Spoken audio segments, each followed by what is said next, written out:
So hello everyone, my name is Aviraj and this is my technical demo for the encode application. So basically this is my master's thesis that I worked on. This was on like vehicle enhancing the vehicle safety using multi-sensor fusion and with research on perception control. So a little bit about why I started working on this. So approximately 1.19 people die annually in road traffic crashes worldwide, and even government of different nations are like mandating advanced emergency braking systems and ECC controls and different type of advanced systems. So a little bit about hardware in loops is I would be since my research was hard building a feedback close control feedback loop involving hardware in loop. So software in loop is basically the thing that works in the software, that is your computer itself.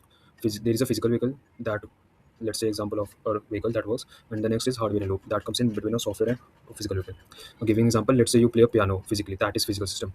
Let's say you play a piano tune on your laptop or computer, that is software in loop. And hardware in loop is basically you connect your keyboard, let's say with a laptop or sound system, and you are playing a sound by the system, and you are playing the keyboard like keys, pressing the keys manually. So that is hardware loop. So it kind of helps you in checking the real time execution, like what are the real time constraints, and it is also like less computationally heavy and cost less than the physical vehicle itself.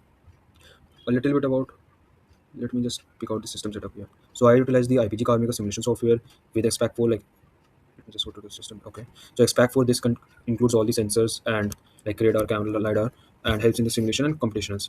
And this is the Texas Instrument board that helped, that had the like was getting the radar data from the xpac 4, and was the control logic, that is like for the ACC, that is cruise control, and for AEB, that is emergency braking system. This had the control logic. Now host PC was connected to a video interface box with an HDMI cable, and video data, that is camera data, was then fed to Jetson Orient, which had the ML, like that had the YOLO V11X to compute the image data, and also had the MLP, that is multi-layer perceptron with 10 hidden layers.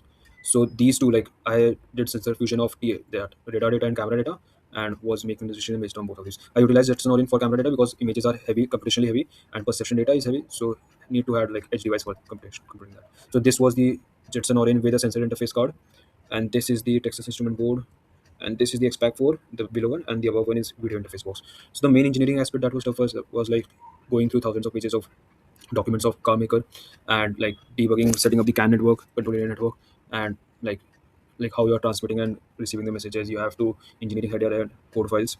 So that was like a lot of cumbersome task, and since I didn't had any tutorial for a lot of stuffs, had to build from scratch. Even I found out some bugs that I referred to the car maker company, and they said like they would update it in the next patch.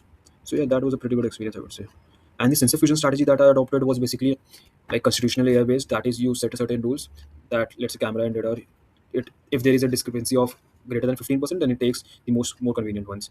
So like I had a certain rules laid down, and the like classical physics, physical vehicle models, and that was it. So this was the result. Like for the MLP, the coefficient of determination and root mean square error was this. Like that was pretty good, I would say.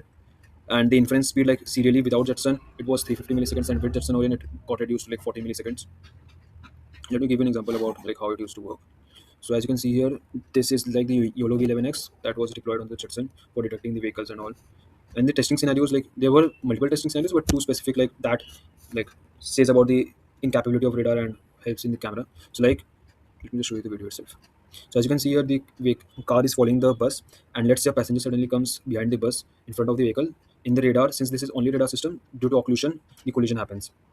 Whereas if you have both camera and radar system, then the control logic would be able to detect it and would stop it. Since radar failed, it would go into the camera data, and since an object is there, it would detect it and stop. The next scenario would be like the camera is the pink box is a camera and the yellow box is radar. So camera is able to detect all the three different vehicles, whereas the radar is like merging the two adjacent vehicles into a single blob, since they are close and are not is not able to distinguish. So like there were various scenarios, but this was like kind of pretty much work that I did on, and like would be happy to dive into this, like dive deeper into this. That's all. Thank you.